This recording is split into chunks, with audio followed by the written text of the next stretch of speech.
สบายดีสบายดีและสวัสดีพ่อแม่พี่น้อง FC กันเบิดสุขุสุคนหรือว่าสิเป็น FC ทางฝั่งไทยหรือว่าทางฝั่งลาวพ่อแม่พี่น้องต่างประเทศการยินดีต้อนรับเข้าสู่ช่อง YouTube พ่อน้องโคหน้าบ้านเฮาอีกแล้วพ่อแม่พี่น้องเนาะโดยกลับมาพบมาพออีกเช่นเก่าเช่นเคยพ่อแม่พี่น้องเปิดคลิปออกมามื้อนี้พ่อน้องโคหน้าก็เตรียมเต็มตัวพ่อแม่พี่น้องสิพา FC ออกไปเที่ยวทางทงไห้ทงนาพ่อแม่พี่น้องเนาะ โดยให้พ่อแม่พี่น้องทางบ้านหรือว่าทางต่างประเทศเนาะได้ติดตามรับชมช่องพ่อน้องโคน่านี่เด้อทุกคนเนาะให้พ่อน้องโคน่ามีกำลังแรงใจทำคลิปต่อไปอีกเนาะโดยก่อนอื่นพ่อน้องโคน่าก็ขอบบุญขอบคุณขอบมุกขอบใจขอบอ่าทุกสิ่งทุกอย่างให้พี่น้องที่ติดตามชมช่องพ่อน้องโคน่ามาตลอดเด้อพ่อแม่พี่น้องเลยเนาะหรือว่าทาง FC ให้กำลังใจพ่อน้องโคน่าพ่อแม่พี่น้องเลย มื้อนี้พ่อน้องคนหน้าก็ได้ออกมาทางทงไห้ทงนาพ่อพี่น้องหรือว่าจะไปเบิ่งเข้าเนาะเบิ่งเข้างามพ่อพี่น้องพาพี่น้องหรือว่าพา FC ไปเที่ยวติดตามรับชมทางทงไห้ทงนาเด้อพ่อพี่น้องป้าพ่อพี่น้องบ่ต้องเว้าหลายเนาะเว้าหลายมันก็ย้ายไปห่างๆพ่อพี่น้องเลยครับเวลามันก็ค่อยค่ำพ่อพี่น้องเนาะก็เดี๋ยวอีกก็ชมบ่ทันอีกพ่อพี่น้องอยากเบิ่งเข้างามๆเขียวๆพ่อพี่น้องหน้าพ่อน้องโคหน้าเองพ่อพี่น้องเนาะ โดยขออนุญาตปรับกล้องดังในเด้อพ่อแม่พี่น้องเนาะตอนนี้กับพ่อน้องโคนามาฮอดทงไห้ทงนาได้เป็นที่เรียบร้อยพ่อแม่พี่น้องอันนี้ก็นะพ่อน้องโคนาเองพ่อแม่พี่น้องเขากำลังสิขึ้นสิงามพ่อแม่พี่น้องเลยอันนี้ก็เป็นหน้าไฮใหญ่พ่อแม่พี่น้องเนาะว่าแต่คุณนะเพราะว่าหากะลำเด้วพ่อแม่พี่น้องหรือว่าหากะลำซิดเนาะ โดยหน้าทงนี้พ่อน้องคนหน้าใช้เวลาไป4-5 มื้อพ่อพี่น้องให้ลำแล้วเสร็จเป็นที่เรียบร้อยเพราะว่า2คนดำพ่อพี่น้องเนาะโดยเพราะว่า2คนก็ยากน้องคนหน้านำพ่อพี่น้องเลยดีเท่าน้องคนหน้าเพิ่นบ่ดื้อบ่ซนปานใดพ่อพี่น้องเลยเนาะโดยก็ได้ถ่ายทำบรรยากาศให้พ่อแม่พี่น้องของเฮาทั้ง FC ของเฮาเนาะได้ติดตามรับชมเขาเขียวงามๆเลยพ่อแม่พี่น้องนี่นะ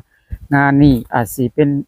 งานลำก่อนพ่อแม่พี่น้องเนาะเขาก็ได้เขียวคักกว่างานเมื่อกี้พ่อแม่พี่น้องเนี่ยเนาะโดยอันนี้ก็ลำเสร็จแล้วผ่านมาได้ประมาณ5 มื้อนี้6 มื้อนี้พ่อแม่พี่น้องเลยเนาะก็ถือว่าโอเคอยู่พ่อแม่พี่น้องก็ถือว่าขึ้นไวอยู่เขาเนาะ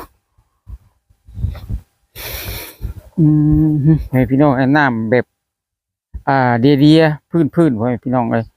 ก็ได้ถ่ายทำให้ทาง FC ของเฮารับชมเด้อถ้าพ่อแม่พี่น้องท่านใดเนาะสนใจอยากจะรับชมหรือว่าอยากจะถามข่าวๆพ่อน้องคุณหน้าพ่อพี่น้องก็ทักทายเข้ามาได้เนาะก็มิ่นเข้ามาได้เด้อพ่อแม่พี่น้องเลยเนาะหรืออยากทักทาย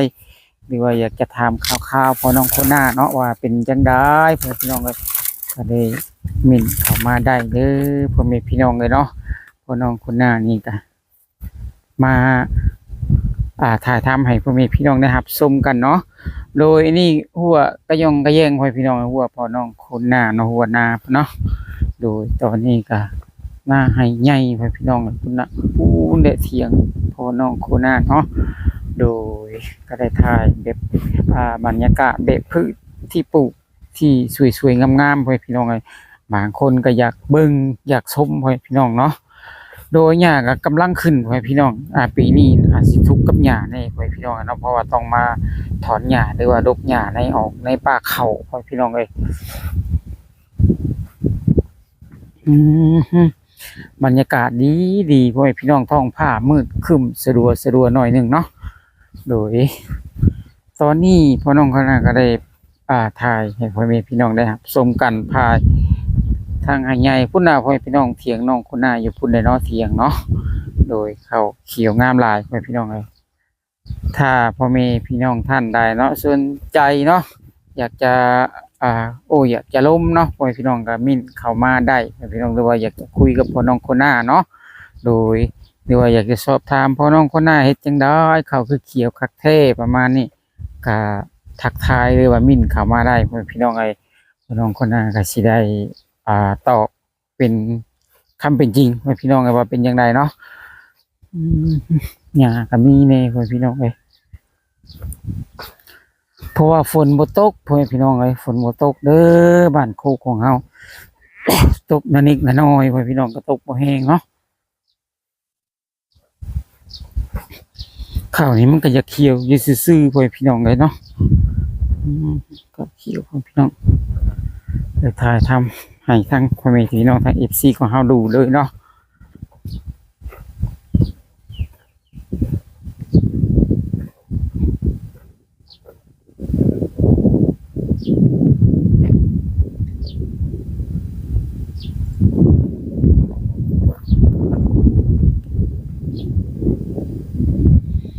ข้าวเขียวเขียวไปพี่น้องเอ้ยมาพ่อน้องคูหน้าเนาะก็ยังบ่มีน้ำเซ่พ่อแม่พี่น้องเพราะว่าฝนตกบ่แห้งเด้อพ่อแม่พี่น้องเอ้ยเนาะพุ่นนะ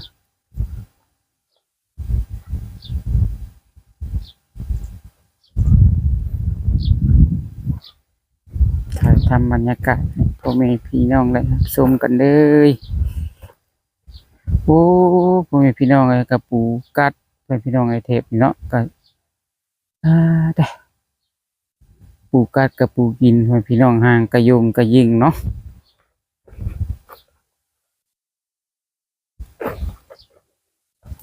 พุ่นนะเสียว่างเสียอันนั้นพ่อแม่พี่น้องเอ้ยเพราะว่ากระปูกินเนาะซะคณะทะลุบ่คือหูใหญ่แท้เห็นแม่นอยู่เด้อพ่อแม่พี่น้อง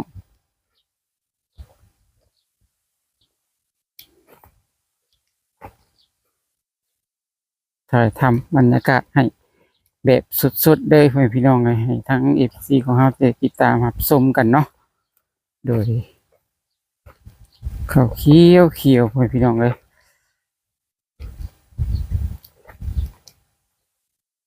เขียวคักลายพ่อแม่พี่น้องเลยงามลายเนาะ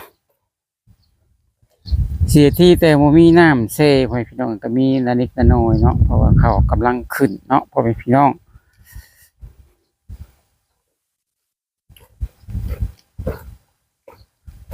เขากำลังงามเลยพ่อแม่พี่น้องเลยอันนี้เป็นไห้ใหญ่คือกันพ่อแม่พี่น้องเนี่ยก็ได้ถ่ายทำให้พ่อแม่พี่น้องได้รับชมเลยเนาะอันนี้ให้ล้านใต้มีพ่อแม่พี่น้องผู้ใดพ่อแม่พี่น้องถึงต้นไม้เลยเนาะตัวนี้ให้นี่ลำเด็กๆพ่อแม่พี่น้องเขากำลังเขียวขึ้นเนาะเลยก็ถือว่าโอเคถือว่างามอยู่พ่อแม่พี่น้องเลย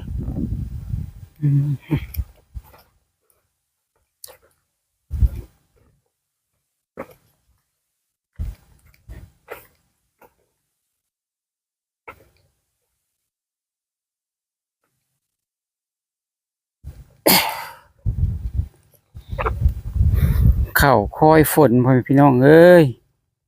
เพราะว่าฝนนี่ตกยากเนาะปีนี้เนาะถือว่าฝนตกยากเพราะว่าตั้งแต่อ่าข้าสิลงหน้ามานี่ฝนหากระตก2 รอบพ่อแม่พี่น้องตก2 เที่ยวก็แบบว่ามันมีแต่ตกแห้งซื่อๆพ่อแม่พี่น้องเนาะมีแต่ฝนตกแห้งซื่อๆพ่อแม่พี่น้องตกอ่าถ้าตกทีก็นึงก็น้ำเต็มให้หน้าเนาะเพื่อมันสิแห้งก็ล้นเติบอยู่พ่อแม่พี่น้องเอ้ย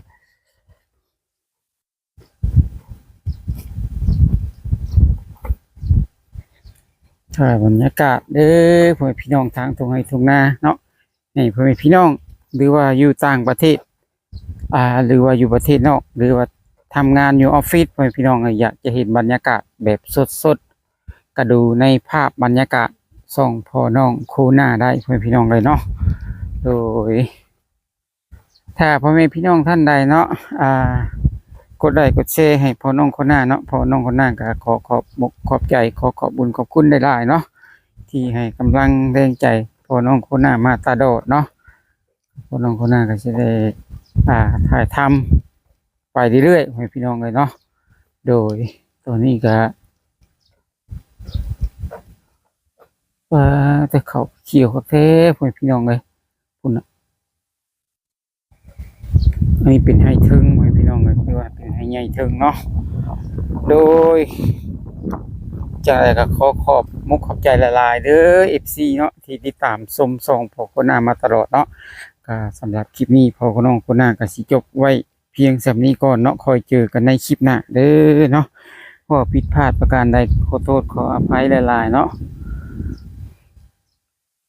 ขอโทษขออภัยเด้อกล่าวคำว่าสบายดีสบายดี